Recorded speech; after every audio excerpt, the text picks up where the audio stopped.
The galaxy was not born, it was composed. For eons, the celestial chorus had maintained its symphony, a grand, self-correcting system of order and balance. Every spiral arm, every nebula, every sentient species had its place in the score. This was the grand design, a cosmic blueprint that accounted for every variable.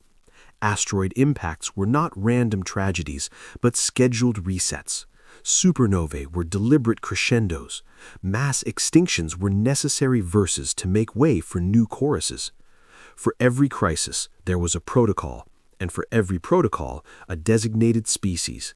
The Xylar, crystalline beings of resonant energy, were Protocol 7, stellar reignition. The massive spacefaring leviathans were Protocol 22, gravitational anomaly containment. Each species, shaped over millennia, was a living tool, perfectly crafted for its singular purpose, believing its actions to be free will. Then there was the noise, a dissonant, chaotic chord emanating from an unremarkable spiral arm, a species that had not been composed, but had scrambled into existence through a series of violent, beautiful accidents. They called themselves humans. The archives scanned them once. The verdict was absolute. Catalog, anomaly. Directive, non-intervention. They were deemed biologically fragile, emotionally volatile, irrationally compassionate, and dangerously innovative. They were too young, too loud, too unpredictable. They were the one variable the grand design could not and would not integrate. They were never added to the list. The fracture began with a whisper. In the serene tri-sector harmony, a Xylar engineer made an adjustment to a stellar nursery's quantum harmonic field, a perfectionist's tweak of 0.0001%. It was meant to refine the birth of twin stars. Instead, it created a silent crack in local space-time. The first domino fell, the Calora beacon, a pulsar that had kept rhythm for 2 million years, stuttered and died. Protocol 814 activated. The photon-weaving sentience of Mira arrived to reweave its magnetic field. But they were treating a symptom, not the cause. Their energy poured into the fracture, widening it. The pulsar underwent a false vacuum collapse, vanishing in a gravitational shockwave. The wave hit the galactic Silk Road, the stabilized subspace highway connecting 3 sectors. It didn't break, it unraveled. Ships were lost. Supply lines for 100 agricultural and hydration worlds snapped. The core's silent alarms, dormant since the galaxy's infancy, began to chime. In the chamber of accord, the celestial chorus, beings of pure logic and light, flickered with discord. "We have run 8.4 million simulations," pulsed the chorus mind of analysis. "All extrapolations based on existing protocols end in total systemic collapse. The anomaly consumes solutions as fuel." A terrifying silence followed. The grand design was exhaustive, but it was not creative. It could only reread its own pages, and every page now ended in ruin. It was then that a faint glow emerged from the deepest archive. The archivist of Marginalia, a being of forgotten data, spoke. "There is an entry, non-standard variables, a contingency, for terminal systemic novelty when the system cannot conceive of its own solution." The projection was brief, coordinates and a crude transmission template, one designation, Terrasol 3. Human. The chorus recoiled in dissonance. The flaw, the chaos. "It is untested, unapproved," whispered the archivist, "but chaos is the only element not yet added to the equation." After an agonized silence spanning light years, the command was given. "Send the signal." The signal that washed over Earth was not an invitation.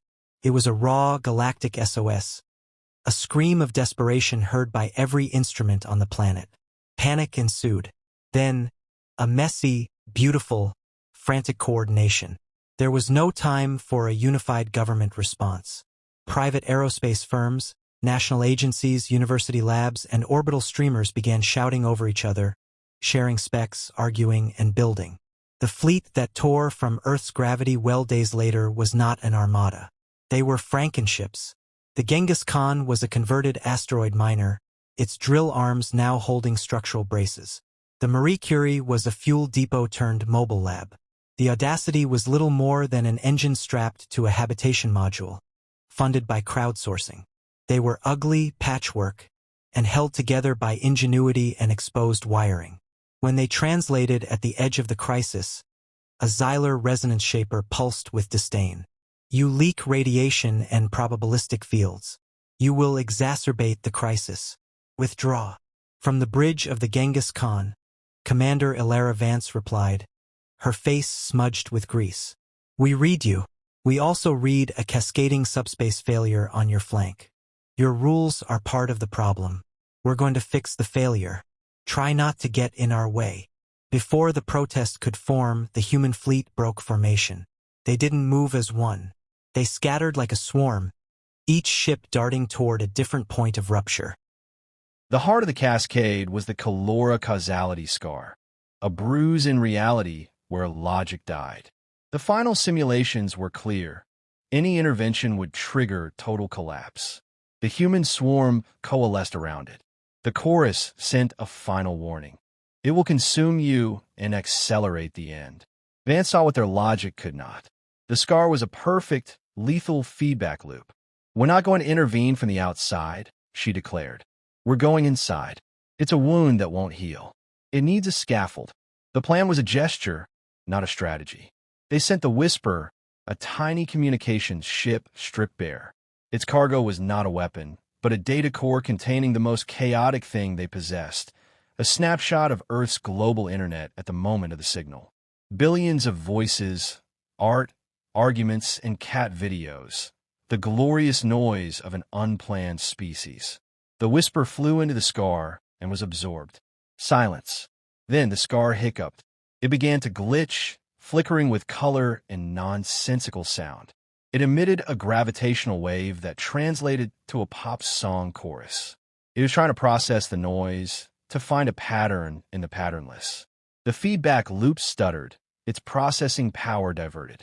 It's not distracted, Vance whispered. It's thinking. With the cascade slowed, the human fixes took hold. The stapled shear held.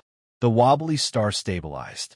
The crisis was arrested, not with a perfect solution, but with 1,000 ugly, brilliant knots.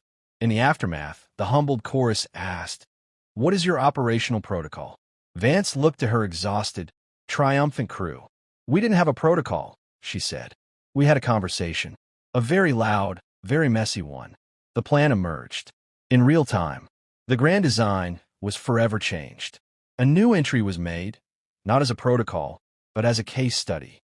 A footnote of principle was added. For terminal systemic novelty, introduce a metasystem of equal complexity, unguided, conscious collaboration. Humans decline to place among the designated species. The moment we become a protocol, we become predictable, their envoy said. We were the wild card. You need to keep that card in the deck. They became instead the reserve of last resort. The unplanned partners. The chaotic, beautiful, waiting solution. The galaxy's symphony now contained a new, vital note. The blue note, born not of formula, but of feeling.